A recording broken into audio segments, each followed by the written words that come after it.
নমস্কার বন্ধুরা, আশা করি তোমরা সকলে খুব ভালো আছো, সুস্থ আছো, অবশ্যই পজিটিভ আছো। আমি আরও একবার তোমাদের সামনে চলে এলাম হ্যাশট্যাগ আমরা সকলের আজকের বিষয়ে একটু কথা বলবার জন্যে। তো আজ আমাদের বিষয় দিয়েছেন আমাদের কবিতার বান্ধবী, তিনি হচ্ছেন রাখি গাঙ্গুলি ম্যাডাম। তো ওনাকে আমার পক্ষ থেকে অনেক শুভেচ্ছা এবং ভালোবাসা রইল আমাদের হ্যাশট্যাগ আমরা সকলের সঙ্গে যুক্ত হওয়ার জন্য এবং আমাদেরকে এত সুন্দর বিষয় দেওয়ার জন্যে। তো আজকে যেটা বিষয় উনি দিয়েছেন, দুটো পার্ট আছে বিষয়ের। সেটা একটা হচ্ছে যে নিজের মনের শান্তির দায়িত্ব নিজেকেই নিতে হয়, আর দ্বিতীয় যে পার্টটা সেটা হচ্ছে অলিখিত ভালোবাসা। তো ভিডিওটা করতে আমার অনেক দেরি হয়ে গেল, এখন রাত 10টার বেশি বেজে গেছে, পোস্ট হতে হতে জানি না কতক্ষণ হবে। তো যাই হোক, অল্প করে একটু বলি। নিজের মনের শান্তির দায়িত্ব নিজেকেই নিতে হয়, অবশ্যই তাই। কেউ কেন কারোর মনের শান্তির দায়িত্ব নিতে যাবে? নিজের যেটাতে শান্তি বা নিজের যেটাতে ভালো লাগে, নিজের যে কাজগুলো করলে ভালো লাগে সেই কাজগুলোই অবশ্যই করা উচিত। কারণ নিজের কোনটা ভালো বা নিজের কোনটাতে খুশি হয়, কোনটাতে কষ্ট হয়, সেটা তো সব থেকে বেশি সেই একটা মানুষই জানে নিজের ব্যাপারে। তো যেরকম আমাকে আমার থেকে বেশি তো আর কেউ চেনে না, সেরকম আর কি। তো সেই কারণে আমার মনে হচ্ছে কিসে ভালো থাকবে, কিসে সে খারাপ থাকবে, সেটাও আমিই হয়তো সব থেকে বেশি ভালো জানি। তো সেই কারণে নিজের মনের শান্তির দায়িত্ব অবশ্যই নিজের। কারণ ইমোশনাল যে একটা ডিপেন্ডেন্সি আমাদের থাকে কিছু মানুষের উপরে বা খুব প্রিয় মানুষদের উপরেই তো থাকে এগুলো, খুব কাছের মানুষজন যারা হয়। তো অনেক সময় যেটা হয় যে আমাদের সেখানে অটোমেটিক্যালি একটা এক্সপেকটেশন সেখানে তৈরি হয় এবং যখন সেটা ফুলফিল না হয় তখন আমাদের মন খারাপ হয় বা আমরা দুঃখ পাই। তো সেই জন্যে সবথেকে যেটা আমি আগে বলবো যে এক্সপেকটেশন একদম না রাখা। কিন্তু যদিও আমরা তো মানুষ, আমরা রক্ত মাংসের তৈরি মানুষ, অতএব এক্সপেকটেশন যে একদম থাকবে না, কোনো সম্পর্কে থাকবে না, এটা আমার বোধহয় সর্বৈব একটা ভুল একটা কথা বলা হয় যে এক্সপেকটেশন একদম নেই। আমরা এক্সপেকটেশন কমাতে পারি বা আমরা সেটাকে আস্তে আস্তে সেই জায়গা থেকে নিজেদেরকে বের করার চেষ্টা করতে পারি। কিন্তু কিছু সম্পর্ক এমন থাকে যেখানে কিন্তু অবশ্যই এক্সপেকটেশন থাকে। তবে নিজেদেরকে এমনভাবে তৈরি করতে হবে বা নিজের মনকে এমনভাবে সেই সিজন করা বলে না, সেরকম করতে হবে যে যদি সেই মানে আমার যেগুলো ইচ্ছা বা যেগুলো হয়তো পেতে চাইছি সেইগুলো যদি ফুলফিল না হয় তাহলে যেন কষ্টও না হয় মনে, এরকম আর কি একটা ব্যাপার। যে ঠিক আছে, হলেও ভালো, না হলেও ভালো, বা হলে খুশি আর না হলে দুঃখ, সেরকম নয়। কারণ কোনো ছোট ছোট কিছু জিনিস বা কোনো কিছু চাওয়া পাওয়া কখনোই কিন্তু একটা মানুষকে মানুষের মনকে খারাপের দিকে নিয়ে যেতে পারে না, বা তার যে কি বলবো, তাকে লো একটা মানে লাইফ স্টেটের দিকেও নিয়ে যেতে পারে না, সেটা কখনোই হওয়া উচিত না। তো সেই জন্য সেই যে একটা স্ট্রেংথ মানসিক, সেটা অবশ্যই বোধহয় আমাদের থাকা দরকার। তো সেই কারণে মেন্টাল ডিপেন্ডেন্সিটা যতটা সম্ভব কম, সেটাও থেকে যায় কিছু কিছু মানুষের উপরে, একদম যে থাকেই না সে কথাটাও বলা যায় না, থাকে, অবশ্যই থাকে। তবে সেটাও যদি একটুখানি কম করা যায়, সেই আকাশ কুসুম কল্পনাটা যদি একটুখানি কমের দিকে আনা যায়, তাহলে বোধহয় অনেকখানি নিজেকে ভালো রাখা যায়। এবং তার উপরন্তু যে নিজেদের কেমন করে তৈরি করা যে আশেপাশের কোনো জিনিস যেন মানে চাইলেই ছুঁয়ে যেতে না পারে, যে কেউ চাইছে কষ্ট দিতে আর কষ্ট একদম ঘিরে ধরলো, সেরকম যেন না হয়।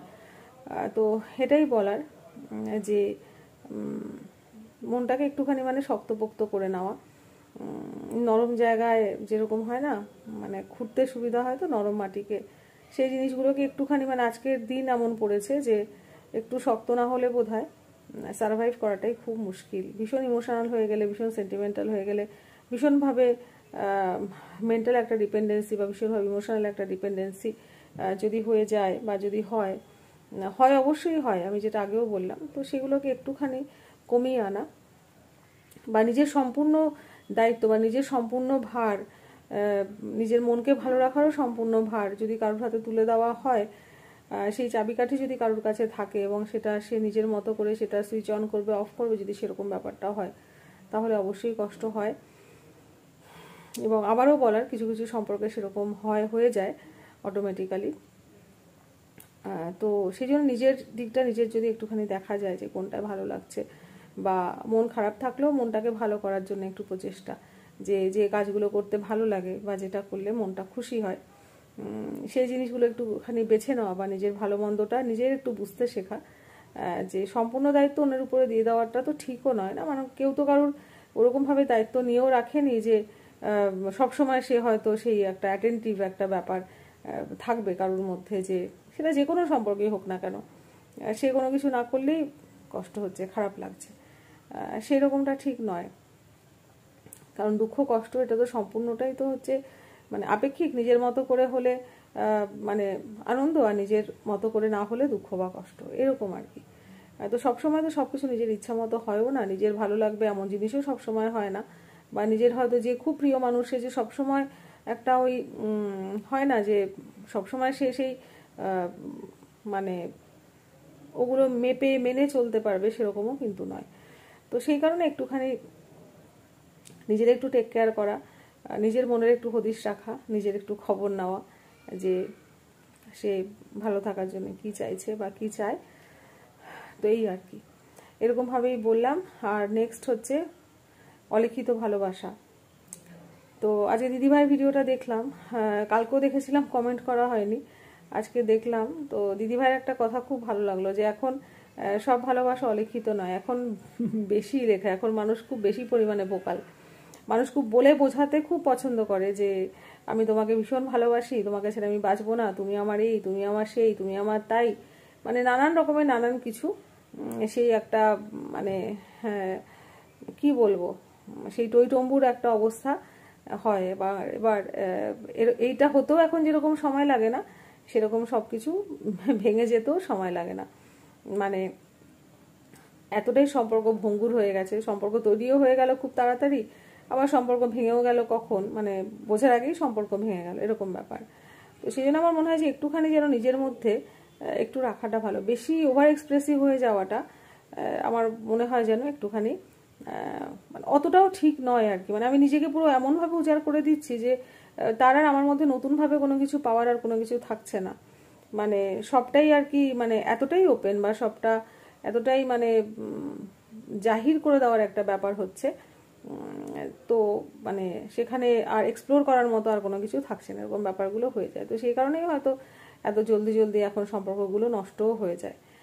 তো সেই জন্য যদি একটুখানি কম বলা যায়, কারণ প্রকৃত ভালোবাসা যেখানে থাকে সেখানে কিন্তু অনেক রকমের অনেক মানে ইয়ে থাকে না, সেখানে অবশ্যই কেয়ার করার একটা ব্যাপার থাকে, সেখানে অবশ্যই হয়তো রেসপেক্ট থাকে, আর সেখানে ট্রাস্ট থাকে, সব থাকে, কিন্তু ওই ভীষণভাবে নিজেকে জাহির করা বা বলে না জাহির করার যে ব্যাপারটা, সেই জিনিসটা কিন্তু কম থাকে। কিছু কিছু জিনিস কিন্তু নিজেকে একটু বুঝেও নিতে হয়, বা কিছু কিছু জিনিস কিন্তু চোখের দিকে তাকালেও বোঝা যায় যে সে অ্যাকচুয়ালি কি ফিল করে বা সে অ্যাকচুয়ালি কি বলতে চায়, এগুলো কিন্তু অনেকখানি বোঝারও ব্যাপার থাকে।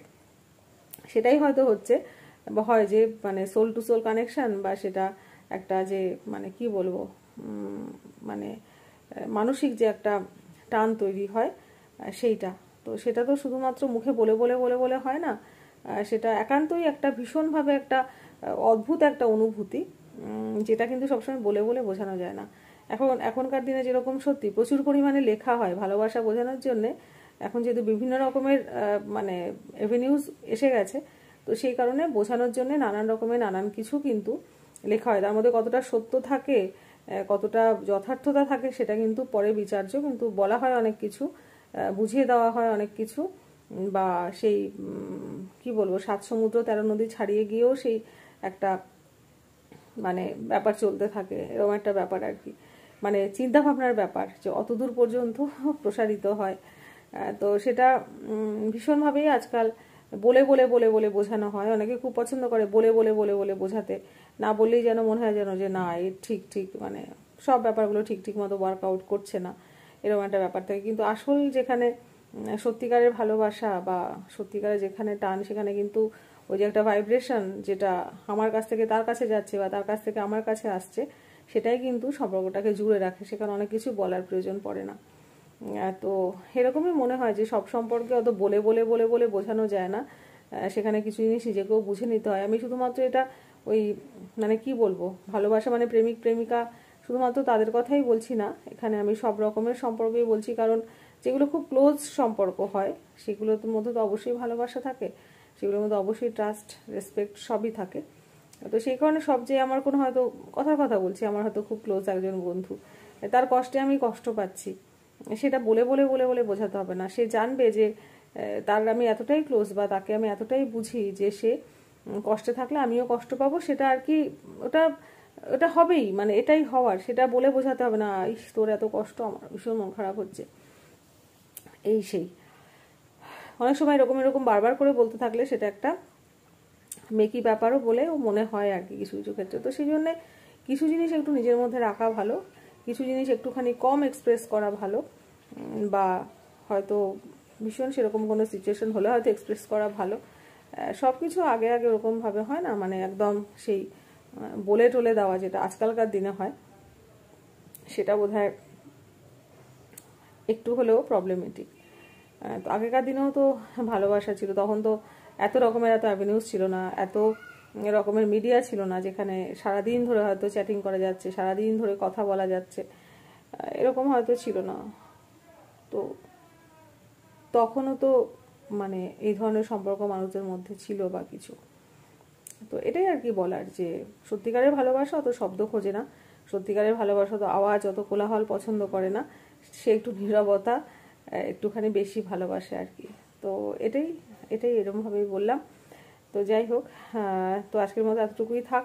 তোমরা সবাই খুব ভালো থেকো, সুস্থ থেকো, আবার আসবো পরবর্তী কোনো বিষয়, ততক্ষণের জন্য বাই, গুড নাইট।